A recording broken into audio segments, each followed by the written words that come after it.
What's up, everybody, and welcome to another episode of Friday Night Hangout brought to you by Craft Beer Nation. Tonight, as per usual, it's Drinker's Choice. We're not talking about anything in particular, but other than stuff, right? We're just talking about stuff. We're going to have a good time, talk about beer, obviously, and we're going to talk about stuff. So, that said, our panel tonight, Freddie Rodriguez, how are you doing, sir? I'm doing good, gentlemen. I'm doing great, actually. I'm doing great. I'm hanging out. It's Friday night. About to have some beers, unwind. It's been a long week. All right, all right, all right. So you need this tonight, huh?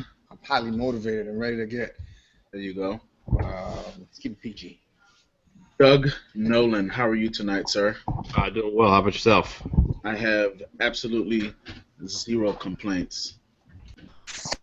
Well, Ricky you know, Potts. What is up, Ricky? What is happening? I had talking about long weeks, a horrible week, and I am pumped this Friday night. I got a humongous golf tournament tomorrow. I got a beer in front of me and surrounded by friends and just pumped for another Friday night hangout. Right on. And we just got joined by Gil Mello, who just turned his cameras off because he's probably nude. No. he's in a hotel room with his family or something like that. So, nonetheless, Freddie, What up? Talk what to you me. drinking? What you drinking, man? I haven't even opened it yet because I was running kind of late. Doug. So let's hop off. Thanks, guy. He didn't waste no time, like Doug. You're not gonna treat me like that tonight. Ain't nobody got time for you waiting, Ricky. Not Ricky. What'd you say, Randy? What are you drinking? Well, Act like you've been here before. it's no surprise one of my longtime favorites is the old Cafe Royale. Oh, Mm. so good. And I don't know if it's, I guess it's that time of year that it comes out because I hadn't seen it and I just walked in the store and it was there and And you bought one. I bought one for now. We'll probably end up going back. It's a weird beer, this one here, because No, it's not. let me rephrase that. It's weird here in the fact that every other year I can get it. Like this year, there's tons of it. Last year, I don't know if I ever saw it. The year before that, it was everywhere. It's kind of the distribution on this thing is kind of out of whack, I think. But of course, it's fantastic. It's plenty of the stout qualities. You get a lot of milk, sweet milk chocolate, and the bourbon is subtle. It's not overwhelming. The coffee is the same. It's kind of, I feel like it's a little bit more subtle than it is in years past. The only complaint I have, and maybe it's just me, I don't know, but I feel like it's a little bit thinner than in the past. It seems the body isn't quite. I get it's only like 8.4%, so it's not like it's a huge stout. So maybe that's part of it. I feel like in the years past, it's been a little bit more body to it, but The first time I've ever had that beer was on a Friday night hangout, and it was a bomber, and I swear it took me like the whole hangout and like half the after party to finish it because I couldn't stop smelling it. Like I just smelled that beer for like an hour and a half. oh yeah, The aroma is crazy on that beer. as much as I love drinking this beer, yeah, you're right. I mean, it smells just like chocolate coffee deliciousness. I mean, it's like if you were to just pour a cup of coffee over, maybe add some cocoa powder to it, and I mean that's like what it tastes. I mean, what it smells like. I think that beer is like one of Virginia's secrets. Oh, definitely. Right. It's a quiet. It's like a beer you don't really hear about too much. Yeah, I mean the only time you really hear about it is, or for you, I mean, obviously there's exceptions. Obviously Ricky said he loved it. There's certainly exceptions to the rule, but most of the time, like you get outside of Virginia and you mention this, people don't really know about it. And let me tell you another one from them that's equally as much a sleeper. Bourbon Barrel Porter. Yep. Yeah, I think I may like that one more than this one, but they're both really, really, really good. It's funny you mentioned that one because I went to a grocery store a few years ago, and I walked past the lady that was in a, she was runs like the wine department, and she had a couple 6-packs of Hop Slam on the counter, and I had just my little hand cart, the little basket you carry, and it was filled with 6 bombers of bourbon barrel porter. And she's like, "You want some Hop Slam?" And I kind of paused and looked down my basket. I'm like, "No, I'm Nah. good. I'm good." He said, "I'm good." That's What's awesome. up. All right, well, Doug. I mean, I could ask you how that beer is, but it would just be for formality, because I know that beer is killer. The aroma, and here's the crazy thing about that beer. That beer only spends like 3 months in bourbon barrels. It's not a long time at all. Yeah. So I mean, I don't know. Maybe the bourbon barrels are super wet. Yeah, let's see When how fresh they Well, in this one, it doesn't really. It's not. You get a little bit. The warmth from the bourbon is very, very, very faint. I mean, it's very minimal, but you know it's there. I mean, you get the bourbon, the taste. But I think if it was in there longer, it may, that bourbon would certainly overpower. I think the coffee notes, and then it's not like it's a coffee bomb like Tweak or Bourbon County Coffee, non-infected. It's subtle. It's you get that kind of stout, the sweet milk stout, but then that kind of the hint of coffee and the hint of the bourbon. So I mean, it'd be interesting to see if they were to ever do one and age a little bit longer. Yeah, that would be. I mean, that one right there is part of the Brewers Reserve series, I think. That'd be like the that'd be like the Virginia Reserve series if they left it in the bourbon barrel for more than 3 months. So nonetheless, it's a world class beer, underrated, definitely flies under the radar.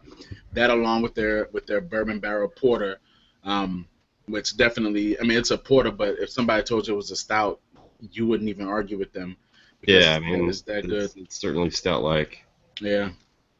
So cool, great beer. Ricky, what you drinking, man? So I grabbed this, and I have a hard time spending 10, $11 on a 12-ounce bottle unless it's something just epic, right? And Almanac is brand new to AZ, and I would say 99% of their beers are just freaking home runs. And this new one dropped Vanilla Cherry Dog Patch. It's a sour red ale aged in wine barrels with cherries and whole vanilla beans. And I'm thinking, all right, that's going to be freaking good, right? And this is and I don't want to say the worst, it's the least flavorful Almanac that I've had yet. But it's still good, but I don't get any vanilla whatsoever. I don't get any cherry. I just, trying to think of what it tastes like. Like, I've got a little, something on my palate that's what it tastes like. Like a $2 can of insert brewing company name here, sour. And I went to Mellow Mushroom. It's a pizza place that has a really good beer selection for happy hour before I came home. And we were talking, the bartender who's the beer buyer, we were talking to him about Cascade. And Cascade, if you've ever had anything from Cascade, just home run time and time again, like another level. And he's like, "Oh, I just got a keg of the Cascade strawberry. I've never had anything from them. Is it good?" And I'm like, "Oh boy, we got to talk." Because he was raving about Almanac, and I said Almanac is like the precursor to what Cascade is, right? Yeah. And as good as that, I still Almanac wants to be who Cascade is, right? bingo. Almanac is like the, hey, what's a sour beer taste like? Try an Almanac before you were even allowed to taste a Cascade. Like, it's the baby. Is that beer in their Farmers Reserve series? The one you're drinking? Yeah. Everything from them is from that Farmers, the Farm to Table series or whatever. Yeah. And everything that's come to Arizona has been from that series. And I had never had anything from them prior to them coming to AZ. So it's interesting. Like, you'll walk into a liquor store. Like, my local liquor store has, if Almanac releases a beer, he gets it. He's got a door full of Almanac, and it's the exact same bottle, and it looks different. It doesn't look like a 12-ounce bottle, and then you put an $11 price tag on it, and you're like, oh, that can't be 12 ounces. It is. What's interesting is I'm gonna buy them every time because their good ones are great and their bad ones. This is a bad one. I still gave it a 4, it's still freaking good. Like, it's a good beer. It's sour, and it's not sour like a brewery that's like an Abita. Talk about a confusing review, man. I know, Right. it is. It is I was confusing. gonna But say, anybody that's had a sour, this is the worst thing I've ever had. Solid 5. Four. guys, I'm just done. I've never Gil, I been can't this even good. see you, Gil. You don't get to talk if I can't see you, Pards. Ooh. So like, no, what I'm saying, like, if like an Abita or whoever releases a sour, it's gonna have sour notes and sour style, but it's not gonna be a true definition of the style of a sour beer, right? Right. Well, this is, and even though it's not the flavor that I expected, when I read vanilla cherry whatever dog patch means, I read vanilla cherry, I expect it to be sour, vanilla, and cherry. It's sour, the vanilla and cherry isn't there, but it's still a good beer. So I feel like vanilla in a sour, it's just, I mean, vanilla gets so there's easily nothing about complicated. that. There's nothing about the vanilla added that sounds good to me. Like Well, I think it's one of those. I think again, it's one of those flavors. I think that's going to be overly powered. Period. Especially in a sour, I just feel like it's going to be. I wish I could get more of their beers. I've only had a couple of their things, and it was like early in their game. I had the Farmers Reserve number 3, which was the it was ale aged in wine barrels with strawberries and nectarines, and it was silly good. I bet Rick. Yeah. I bet Ricky wish he could finish talking about his beer though. Yeah. He builds No, up I too just- much. yeah, Gil's the one that ruined that. No, but like I still, it's 4 out of 5 because it is what it is. It's still a good sour, and it's what's interesting though, like, is quote unquote bad of an experience as this is. I still can't wait to open the next one in the fridge, and I'm always gonna look. I read that and I see sour red ale, wine barrels, cherries, vanilla beans, yada yada yada, whatever. They make it sound good, but the fact that and they're such small batch too. That's why they're so expensive. I've not seen anything under $10 from these guys, and because of the fact that one, they're new to AZ, and two, like, it's not a beer I'm gonna drink on a Tuesday, but like, I'm gonna get it. I'm gonna have it on a Friday night, and I'm not sad that I bought it. Is it worth $10? No, but the next one, regardless of what it is, I'm gonna buy it because they make It's good Almanac. beers. Yeah, I was about to Yeah. say, Ricky. That all said, even though like you aren't really feeling that beer, I am never ever ever gonna turn down anything from Almanac. I'm telling you. Right? I mean, They'd You be don't like, hear. They'd be like, this is the worst beer Almanac makes. Be like, oh, I'll try it. yeah, it's a 4, 3.75. Drink Blue more. toilet water. Where can I get it? I have not had anything bad from them. Yeah. I mean, not everything they make is amazing, but as Rick said, I mean the worst beer they make is too. It's really really good still. Yeah. And that's the thing. Like, this is not a bad beer. It's the worst beer I've had from them, and it's still a 4 out of 5, like 3.75. But like, it's still a good beer, like, overall. And the cool thing about them, and I don't know a ton about this brewery. The cool thing about them, going back to the Cascade conversation I had just a couple of hours ago, is this guy that's sitting here saying, I love Almanac, and I've had this, and this, but I've never had Cascade, and he's in love with Almanac, and I'm like, dude, you just wait until you have some Cascade. Like, that's another level good. But Cascade gonna run you though. Cascade ain't cheap. That's what he said. It's the first time that any Cascade beer has come to AZ in kegs. The cheapest bottle of Cascade that I've seen on store shelves here is $21.99. Good. I've seen it. Cheap. The Manhattan Northwest just dropped this week. That's like 30 the brewery price. $39.99. Like, it's crazy. Oh, the brewery.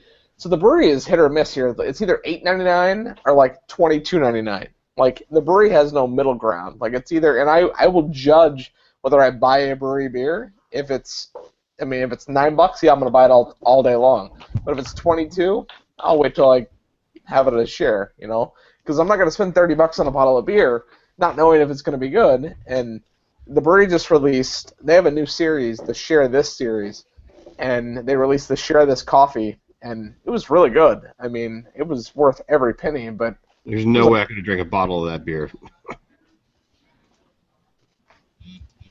it was good. I like that. Freddie, what are you drinking? I'm a homer tonight as usual, man. Nothing gets you Here excited. you go. Here he go. Trillium can, 16 ounce.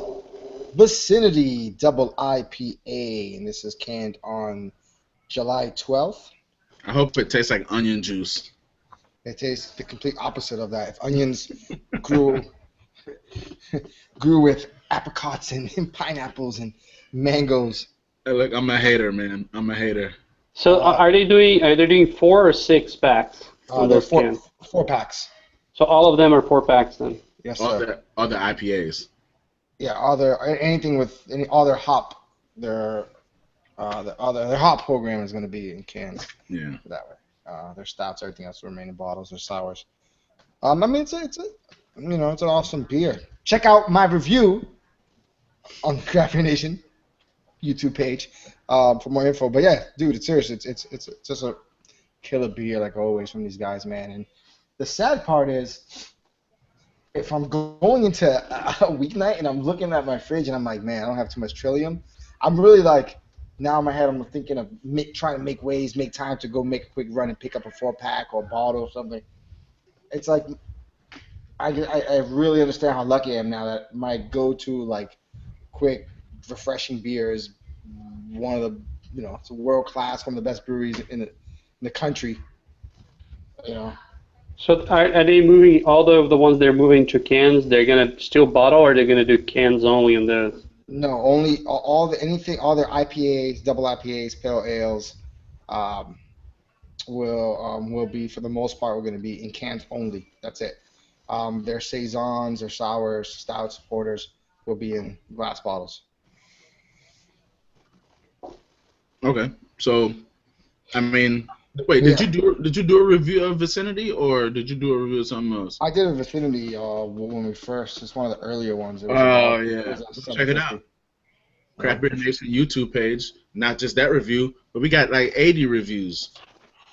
So killer beer. A lot of content there.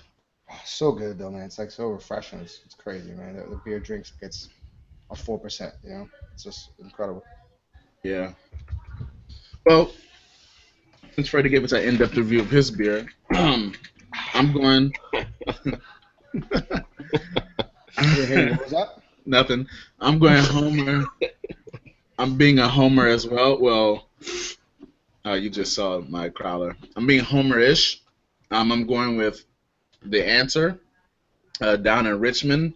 And I don't know if you can see, but this is their Loops of Fruit. It's their Berliner Weiss brewed with red raspberries, white peaches, and blueberries. So obviously the beer is going to be tart, right? That's what you expect from a Berliner. The nose is straight raspberry, and I mean I think it's going to be kind of hard for like white peaches tend to be a little subtle, like they aren't as prominent as like regular peaches, especially when they're super ripe. So it's going to be hard for the peaches to supersede the raspberry on the nose, and same thing with blueberries. I mean, we know how artificial blueberries smell, but when you get like fresh blueberries, it has an aroma.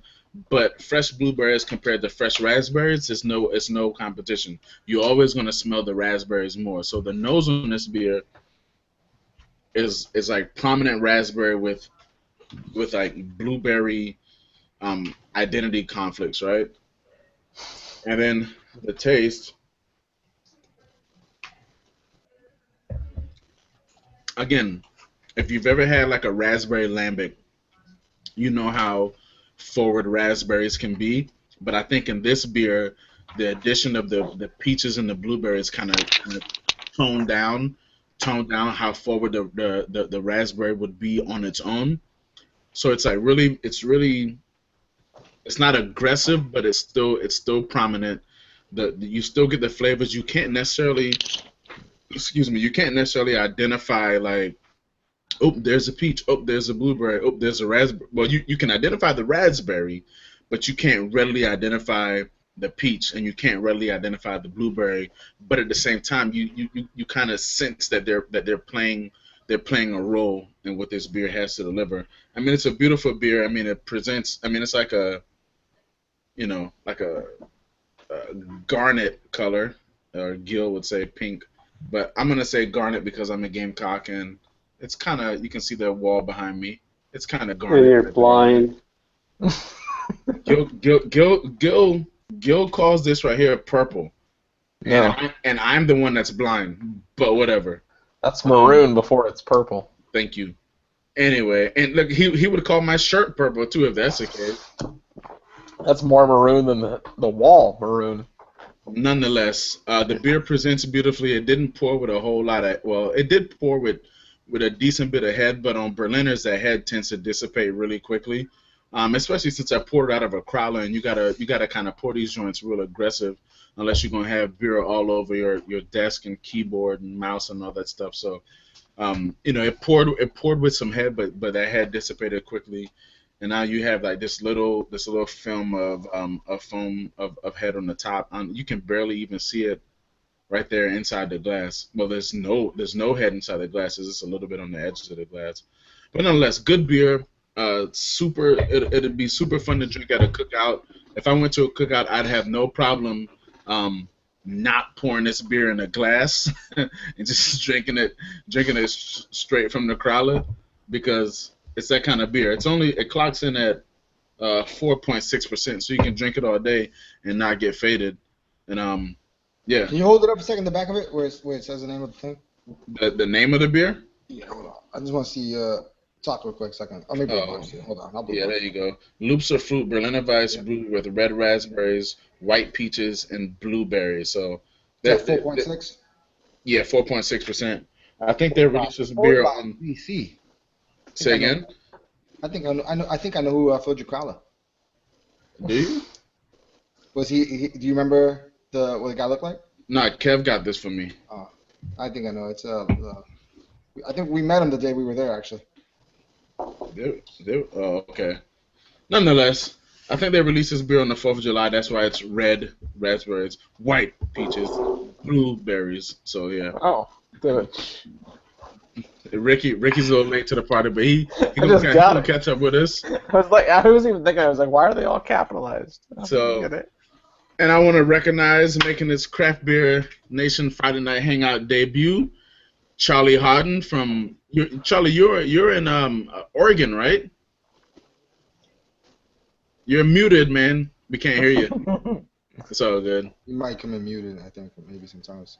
Yeah, he's a Hangouts veteran, so I'm sure he'll get it squared away.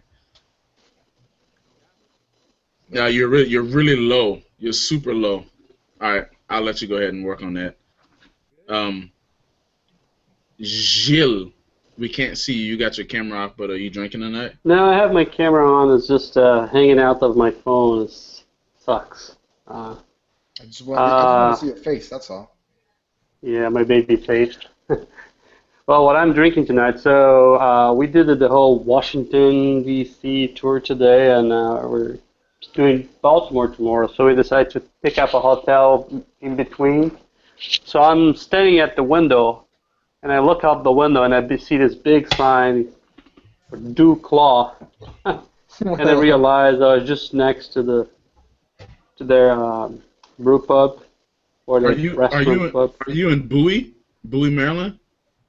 Somewhere don't ask like things like what's your name or. Okay, are you near Wells? Are you near like a town, like a shopping center or a Wells? That big ass shopping center. Yeah. Yeah, that's on 50, right? It's off of 50. 100, I think it's 100 state 100 or something like that. Well, he's talking about the road that's off of 50. He's off of Colleton Road. Yeah, what room number are you staying in? Yeah. You want to find me? I'm saying the dude is all like, maybe 60 miles away, not even 60 miles away from me. I mean, I ain't driving to Bowie tonight, so charge that to the game. But I'm just saying. So, Gil, what are you drinking? Anyway, I'm drinking their Dirty Little Frick. That's their brown ale with coconut. This thing is like jet black. So it's interesting. I think the base beer is a brown ale, but it's very, very dark. It actually smells like, I get the coconut in the smell. It's kind of an almond joy kind of flavor, aroma, I should say. I do get some sweet chocolate. It's actually the coconut is pretty prominent on the flavor. But yeah, I wonder if remember. I think they told us. I think they use chocolate powder as well in this beer. Do you recall that, Randy? Nah, I don't recall. Yeah. So I can't remember, but it's actually a pretty decent as brown ales goes. I think is one of the best brown ales you can get. As overall beer, I think is just a good beer. I think it's solid. I don't mind having. Um, you can see. I don't know if you still can see me, but yeah, it's It jet looks good. black. There's like a there's a little bit of a head, not a lot of head, but nice lacing. Um, the aroma, you get the coconuts, you get chocolate, you get it's kind of an reminds me of almond joy. Um, the flavor, it's the body is kind of a medium body, but you still get the coconut, kind of a dark, almost burnt coconut, roasted. I don't know. And you You give get a me, lot of the chocolate on it. Yeah. you give me the caramel that's supposed to be in I it. got a yeah, you do. You get a little bit of the caramel at the end, and I think that the caramel with the coconut is what reminds me of the almond joy, and well, it's very flavorful. As brown ale goes, I think is a really good brown ale. I'll agree with you, Um, Bill, because I don't. I think brown ales are.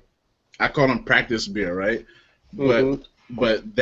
that particular brown ale, I mean, That's a um, great way to refer to them as practice beers. yeah, I mean, I'm saying they don't really a regular brown ale. It's a basic flavor.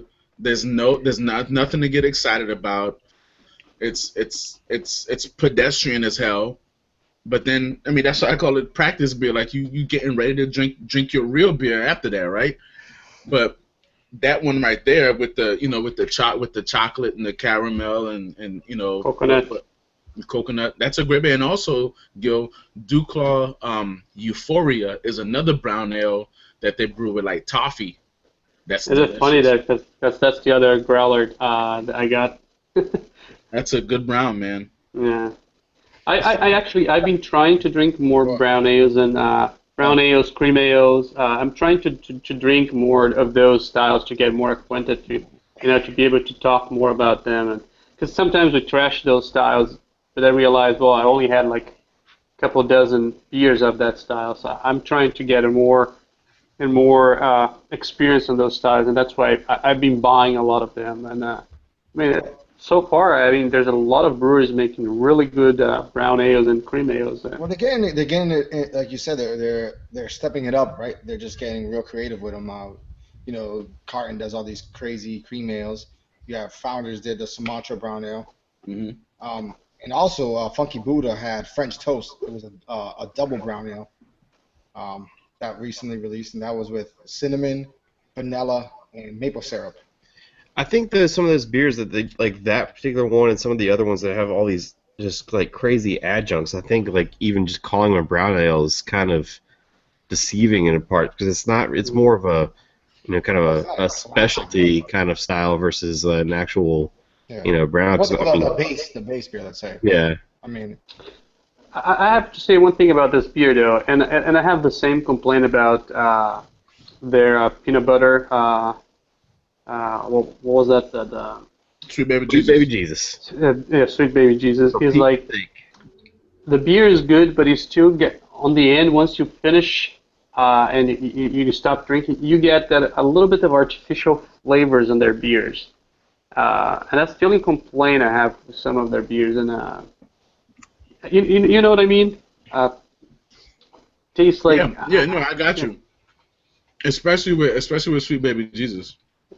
I mean, unless they use PB2, it's gonna be extract, right? I mean, they brewing with real peanut butter is a Yeah. mess.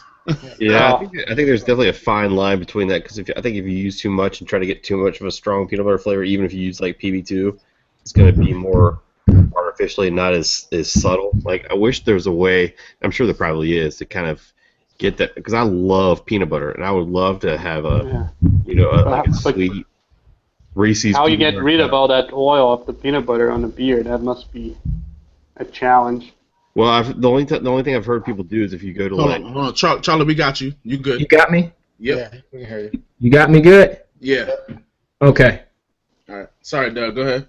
no, I think I've read it a few places. If you go to like, a place that grinds their own peanut butter, be like Fresh Market or Whole Foods or whatever, and let it sit, and then kind of pour off the oil over Yeah. time, and then after I don't know how much time you have to wait to or how many cycles of that you have to do for most of the oil is out. I've read people that have done that before too. I mean, I don't even think you got to get it. You got to get it ground fresh because like we eat Smucker's natural peanut butter in our house, and when we open it, you got to stir it up because That's true. Oil's sitting on the top. Yeah. yeah. So I mean, you could probably get the same thing, pour it off, and let it purge a couple of days. Make sure you can get as much of the oil off as you can. But yeah, you could probably do the same thing. I never thought about that. But I mean, aside from the oil part, right? I mean, peanut butter is just kind of Sticky. It's so. Yeah. Like it's gonna make a mess. I hate peanut butter. I only like peanut butter on a beer. I think you'd have to like maybe if you were to do it, and like brewing wise, almost like if mid boil pull off if you were to able to pull off some of your boiling wort into a separate like Pyrex bowl with the peanut butter and mix it up real good so it's nice and soft and liquefies, and then pour that back into the boil kind of at the end. yeah. I did the same thing with cocoa powder. Yeah. I got that from you actually, Doug. I pulled like a half gallon of water off and dissolved my cocoa powder in there and poured it back in the boil. It's the only way to do it, man. Yeah. So Charlie, what you drinking tonight, man?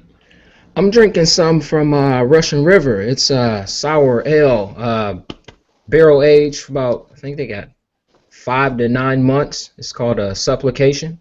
Ah, Damn. Oh, good. Pinot Noir barrels with cherries added. Charlie being all modest. He like it's called supplication. Only one of the best sours. Yeah. in California. He's talking about like it's like fucking Budweiser or something. I got one in the fridge. For about maybe 6 months. So I've had it for about 6 months. And it was a buddy of mine's down in Oceanside, California, went up to Russian River, and he picked up me some Pliny and a couple bottles of these. So I've had it for a while, but the couple other bottles I gave away, and I finally decided to sip on this. So it's my first time having it. So I apologize if I'm treating it like some American. Look, I don't. Listen. I think the Damnation and Supplication are two beers that they do a larger scale of it. They have a larger distribution in them. We actually get them in PA. Those are the only two we get there. Well, I mean, because Vinny has like a relationship with some guy in PA, right? We don't get supplication. You don't get supplication anywhere outside of California and PA. Or Philadelphia, right? Because Philadelphia, they get Pliny up there at times too, right? Really? Well, Philadelphia got Pliny, but the Supplication Damnation you get almost everywhere. Outside, Well, yeah. east side of Pennsylvania, I should say, because it seems like when you get halfway into Pennsylvania, the beer disappears going towards Pittsburgh for some reason. Charlie, you said you got that on a trip down to Cali? No, I had a homeboy send it up to me. So I used to live down in San Diego up until about a year ago in April when I moved up here. I work in education, so I needed some experience and figured I'd come up here and. What is up here? Oregon. Oregon. Oh, yeah, Oregon. I'm in Portland, yeah. Oh, nice. It ain't like you got a shortage of bad beer there. Holy cow. Beer town number 1 to beer town number 2. Yeah, so and hopefully one of these days I'll send myself back to beer state number 3 in Michigan, where I'm originally from, but I like it so far. Yeah, so I've been treated well in this beer game. I'm from Indiana, so I got your Midwest game. There are a couple states giving Michigan a run for their money. Virginia, That's true. Virginia, That's true. Virginia, for example. Virginia in the house. The New England area. At the same time, Charlie, you got people and like state. You are in a state and you got people in 2 states that give you have access to a lot of fantastic beer, my man. I'm sure That you is know true. that. That's true, but I'm one of those weird guys. I'm not big in the trade game, so I have to just someone really has to hound me down and really get me on it. I don't disagree with it, but I just don't do it as often. So you can ask the guys in the beer group, Gotcha. everyone want the guard, and Oh, it so takes me it's forever hard. to get it. How far You are know, you from the guard? 90 minutes, and Oh, they don't accommodate pets or kids. So it's just like if it was 30 minutes driving there and coming back wouldn't be a problem, but we're talking 90 minutes there, picking yeah, up the beer, and then you're getting back in the car to drive back because I have my son with me a lot. yeah. I feel you. And then the thing is, like, when it comes to beer trading, right? You drive 90 minutes one way to get this beer. I mean, the value of that beer is more than what you pay for it now, right? I mean, Don't make me somebody. get in a rant. I feel No, no, my no, blood no. pressure rising. No, I'm saying, I know the rant that you're talking about, but I almost feel like so the guard in real life isn't that expensive once you get to the brewery. The beer doesn't cost that much. No, I think that their cheapest beer is $9 a bottle, and the most expensive beer is $12 a bottle. Right. So they're between the $9 and $12 range is inexpensive. But Yeah, But but you somebody know, it somebody trades gotta is like it's $20. but I Uh, feel you. I know exactly what you Imperial, experienced because I Imperial Purple could. Blue from DeGard on the secondary market. It's like 75, $80 a bottle, and I know that for a fact. Mm. But I understand what you're saying because I'm only about 50 minutes, 60 minutes from Tired Hands, and I could do so much trade, but I'm just not willing to do that hour each way just for trading. It's not for me. Sure. Yeah. Yeah, I mean somebody gotta pay for 90 minutes worth of gas. Somebody gotta pay for your time. You know what Yeah. I'm saying? I mean, I'm not gonna drive 90 minutes to the guard for you to send me, damn the Vale. Well, I mean, saying when you live in Richmond, all you had to do is go wait in line for like, 30 minutes and get the beer. It's not Well, equitable. There's no dollar for dollar value there. No chance.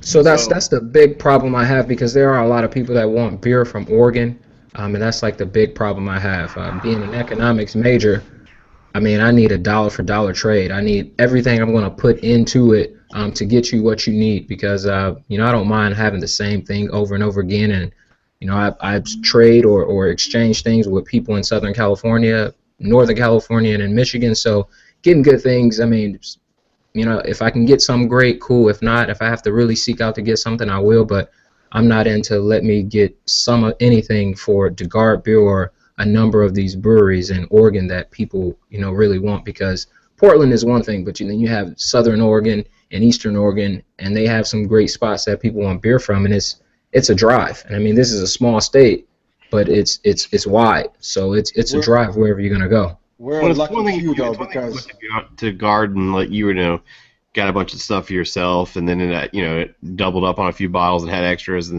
then but yeah, it's certainly if you were to go there specifically to get stuff for trade, then yeah, I'd be. well we're like I was gonna say we're a lucky few though, right? Some of us where we're located. Like he said, unfortunately his Charlie's drive is 90 minutes say to and from, which is unlucky. But regardless, besides a drive, like some of us have the upper hand because of our geographical location, right? Some of yeah. us are near Vale and Aslan in Virginia now, and you got Hardywood during the later months with the gingerbread variants. He's got Block 15 and the Guard over there and all these crazy ones. I got Trillium, I got Treehouse. You know, uh, Gil Gil got get the tired tight hands. hands. He's like an hour away. Ricky I has I Frank got everything. Jack. Yeah, Ricky So don't what I'm have saying shit. for now, right? But Kill, kill Parts. lifter. He got kill lifter. yeah, well, yeah, where's Jeffrey Davis? yeah. No, but what I'm saying is like some of us are lucky, like when it comes to like that kind of trading and sharing beer, let's say, or whatever the case is. In most circumstances, you kind of have the upper hand because you're gonna trade with someone who has literally no even kind of access to that, and they're giving up cellar beers and da da da da da da. Yeah, I mean that's what makes it It's hard it's sometimes in the trade game because you are looking by Trillium, you it's so sought after, but to you it's nothing. I mean, it's like I'm just gonna go shoot there and go grab a few beers and go home. Where for me to trade for something like Trillium, it's like I don't, especially since you get so much other stuff, Virginia stuff from, Randy and others. Like, there's not much I got really to offer. Unless I go down to like North Carolina and get like wicked weed. I'm sure if you go down to that basement, you could pull. I'm sure if you go down to that basement of your parents there, you could pull a couple of things to offer. Come on, Doug. Nah, man. Come on, Doug. Go dig that gold mine there, Doug.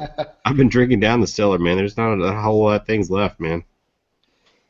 No, that's just here and there. But I'm just saying, like, there's always a plus and minus to it. But nowadays, what you're dealing with it's a ridiculous situation. Like I said, with secondary market and people are waiting in lines and they never drink the beer and just make life complicated. That's why I don't do trades. I will send you good stuff, and I hope you'll send me good stuff. And if you don't, it's gonna be the last time we're gonna exchange beer. But I cannot do the dollar for dollar thing. It just don't work for me. I've been sent some horrible beer in a beer trade before, and I was like, "Are you good?" I thought it was a joke. He's like, "I must have another box coming." Yeah. So, all that said, Charlie, next time you go to the guard, remember your boy. No, I'm just kidding. I'm just kidding. To be honest with you guys, I was there about 2 weeks ago. I guess that was, or not 2 weeks, or nearly a month ago during our Father's Day weekend. My lady and my boy, we went there, and I drove by the guard, and she said, "I'm not gonna wait here because you've already told me the situation. You have 5 minutes to go in there, get what you need, and leave."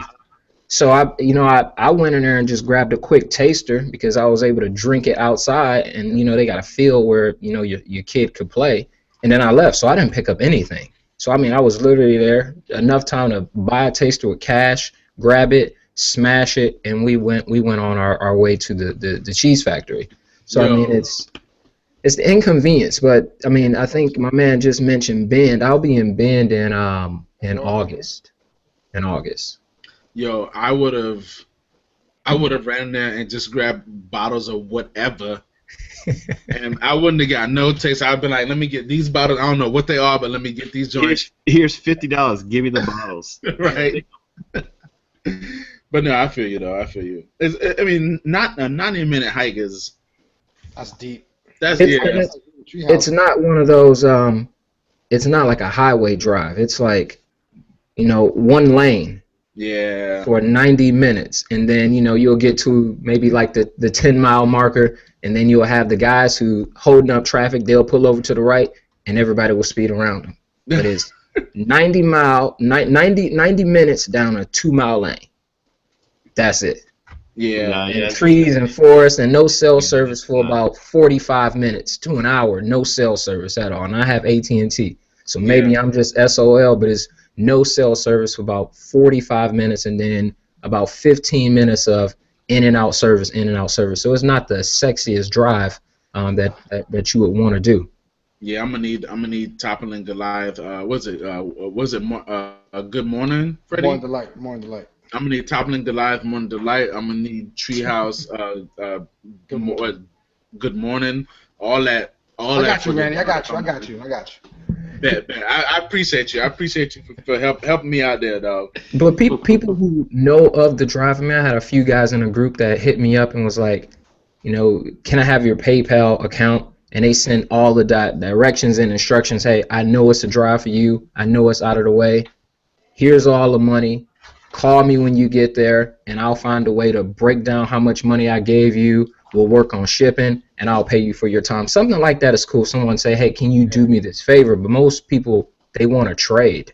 And it's like, I have a lot of beer up here that I haven't tried. So trading for something and living in a place where I can just try everything here is just not one of those things that I'm in. And then coming from California and having the opportunity to have all that beer, trading for other beer outside of, the 3 states that I have the opportunity to get, it's something that I just don't get into because I have my hands in the pots of California, Oregon, and Michigan. You're nicer than me because I travel a lot, and sometimes people ask me to go get stuff for them, and I'm saying, man, I'm gonna spend my free time going from brewery to brewery. I'm not spending my free time standing in line to get stuff to somebody else, you know.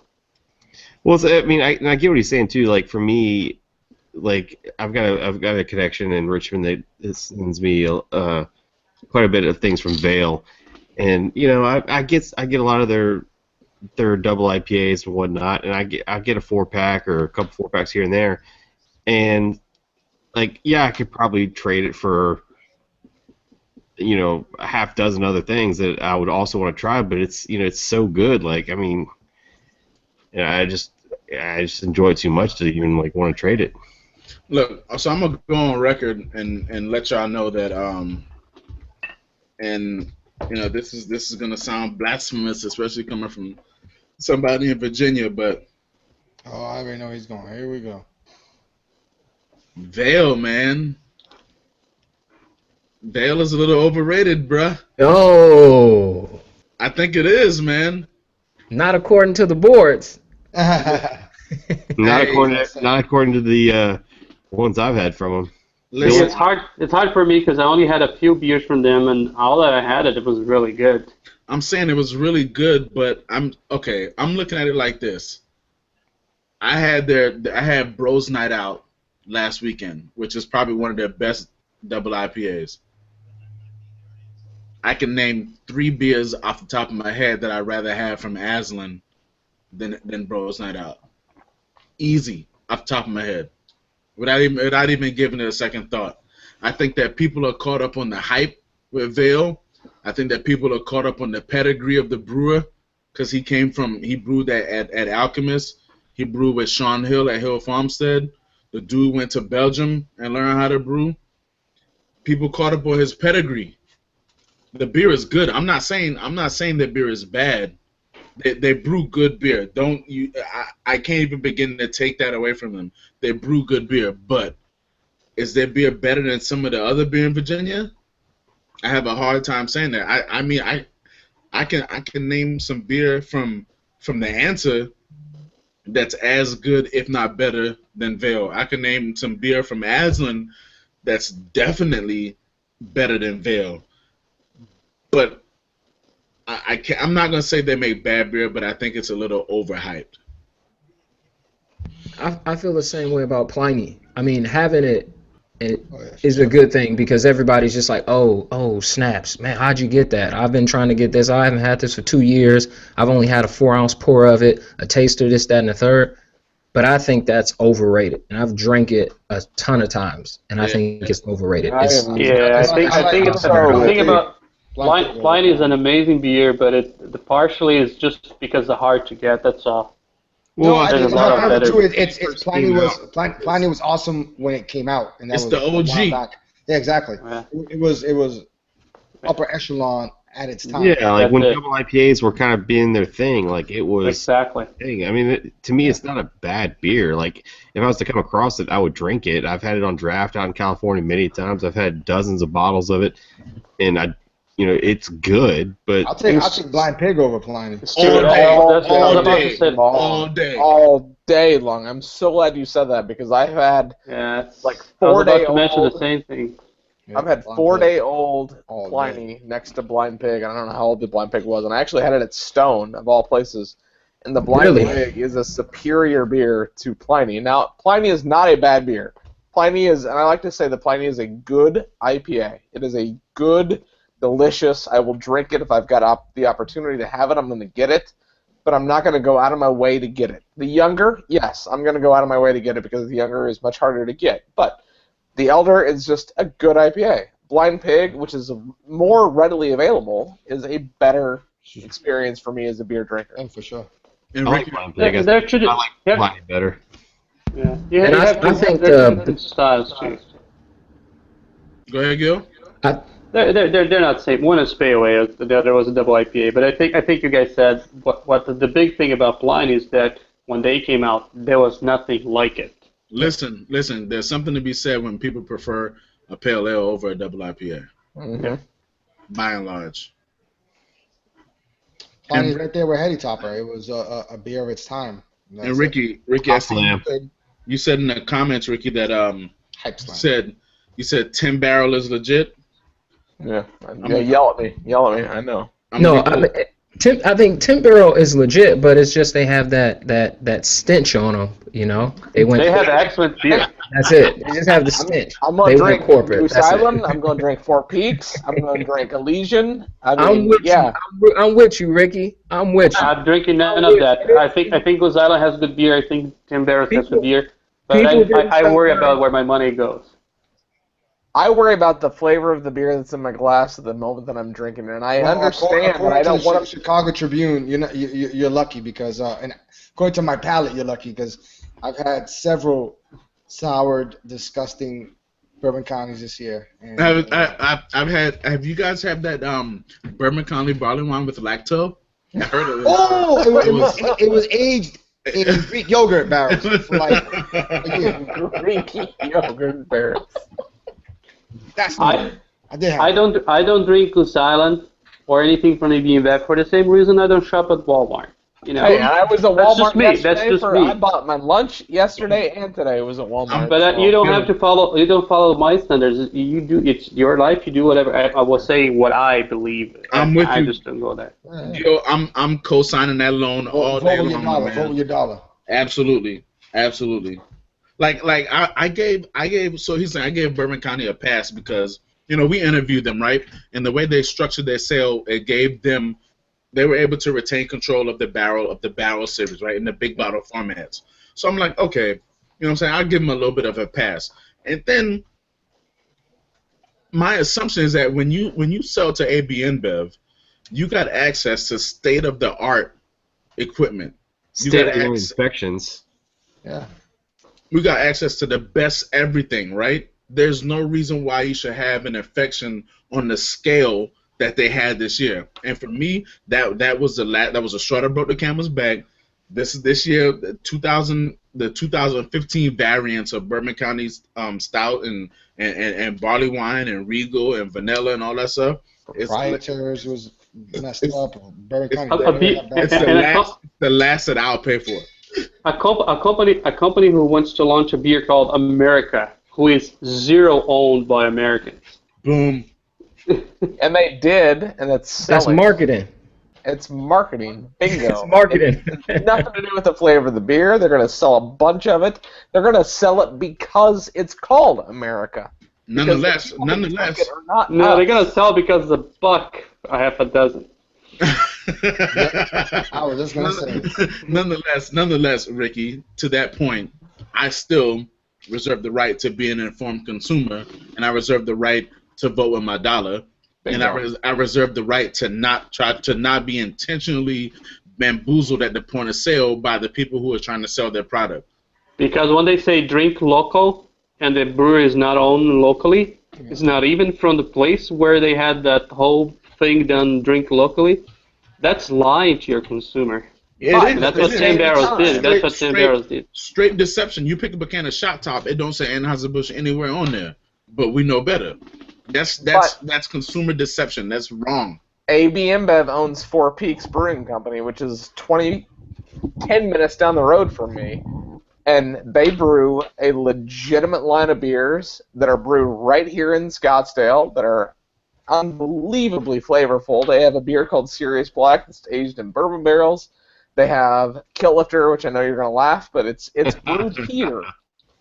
It's owned by the big guy. But it's brewed here. The brewmaster stayed, the brewers stayed, the staff stayed. They all work for InBev. Here's the thing: I'm not judging you for supporting Tim Barrel. I'm not judging you for supporting Four Peaks or whatever. I'm just not gonna do it. Right, exactly, and I respect that decision as much as I know you respect my decision to go down and have lunch and have a couple of beers at Four Peaks. I don't respect that at all. I don't want you to get that. I'm messing with you. I want you to get I that. was ready to throw my beer on the ground, but like, I don't want to screen right now. Nah, Hey, I'm drinking a Lagunitas now. Who owns them? Let me get that. Well, they're 50% owned by Heineken. But Heineken's not an evil conglomerate who tries to muscle out their competition via That's because litigation. they can't. Well, Yeah. Oh, and the other thing is, I'm sure if they could, they would. Yeah. Well, If they until could make another big buck, they would. they Yeah. start trying to muscle out their competition via litigation, Vice making a superior product, I don't got a problem with it. well, the other thing is Lagunitas they have 7 people on the board and 4 are always from Lagunitas, so they Yep. still have the power of decision. So. Tell Well, them, it's Gil. funny, it's funny you guys talk about that, and like with the 2 breweries coming to Roanoke, Virginia, Deschutes and Ballast Point. That was the thing. Like Ballast Point was all the news. Oh, Ballast Point's coming to the Roanoke Valley, and then I was like, people like me are like, You're like, I'm not that excited about it. I yeah. can't wait to have watermelon Dorado. But I think that's let me say something here. There's this thing about American that either you're right or left, either you're against something or, and I think the same thing for brew. We keep saying this over and over. We are not against big brewers. We're not. There's nothing wrong with being big. Yeah, What's wrong is the way you do business. exactly. And I don't mind you to be big. You don't need to be Brewers Association standard sized craft beer to make good beer. As long as you do the things. I mean, look at Duvel Mort Craft. I mean, they're all over the world. But go ahead. Go ahead, Gil. I just say, I mean, there's a brewer that's approved that you can own a bunch of breweries, Ommegang, Boulevard, and all the breweries they own in Europe, and you still do good beer and do it right. Firestone Walker. The problem is not with the liquid. The problem is not with the liquid because I actually respect. I believe it or not, I respect Budweiser. I respect Bud Light because that's a difficult beer to make. It tastes like shit. But I respect it because it's a difficult beer to make, and I always say it's been the same shitty taste for the last 20 years. You drink exactly now, it's gonna taste the same as the Budweiser did 20 years ago. Like, and you can go to Helsinki, Finland, drink a Bud Light, and get on a plane and go straight to Sydney, Australia, get a Bud Light, and it's gonna taste exactly the same. That's a brewing marvel. It's incredible that they're able to do that. So something that even Guinness can pull off. Right, the people they can brew. However, the business side of the house is where I tend to fall back and not agree with them. Nonetheless, it is 11:19. We are going to take this to the after party. And It's late for y'all boys over there. It is late. Yeah, it's early. The sun just went down where I'm at. And the sun is barely going down. That's why I'm late getting on because my boy he knows when the sun is out and he will not fall It's asleep. lunchtime. It's lunchtime in Oregon. And He's having a beer for lunch. Ricky's in Arizona, so you guys on the same time zone, Yeah, right? it's 8 o'clock, 8:20. Yeah, 8:20 over here. So nonetheless, we're going to take it to the after party. Be sure to join us next Friday when we talk about the same thing. Well, not the same thing. We're not going to talk about AB InBev, hopefully. We're going to talk about craft beer. But I gave AB InBev 3 years of my life. I love those people, man. Not me. The bonus checks were great. Oh, you used to work for them? Yeah, I worked for them between 2010 and 2013. Good thing you left. Now I'm wishing I wouldn't have left because everybody got paid when Ballast Point came on. So, nonetheless, be sure to join us next week. Where we'll have these varied discussions again, have fun, but it's all going to be about craft beer. So until then, ladies and gentlemen, cheers. Cheers. Cheers, everybody.